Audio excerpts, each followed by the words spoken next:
Feeling mo ba nanay ka na lang? Dahil lagi kang nasa bahay?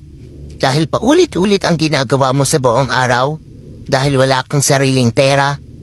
Dahil gustuhin mo man umalis o may gawin para sa sarili mo, ay walang mag-aalaga sa anak mo. Ang daming limitasyon. Ganito na lang ba ako? Of course not. You can be more than mommy. If there's a will, there's a way. Pero hindi agad-agad. Take time dahil mami ka na.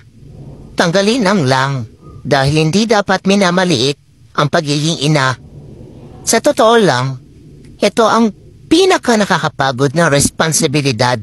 Iba ang pagod ng isang ina, sagad sa buto hanggang utak. Nakakadrain.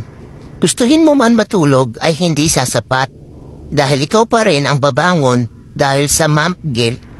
Lahat ng tungkol sa anak mo ay sa iyo ang reflection. Kung madalang, bibo, baga na kumain. Paano kung negatibo?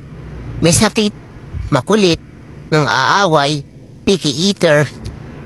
Lagi nilang sinasabi na mag-self-care. Pero paano kung walang time o masyado ka ng pagod para sa ganitong bagay? Stay positive lang. Mami, para saan ba at lilipas rin na alagain sila? Huwag mo kalimutan ang sarili. Anong muna ang mga pangarap, pero huwag iwan.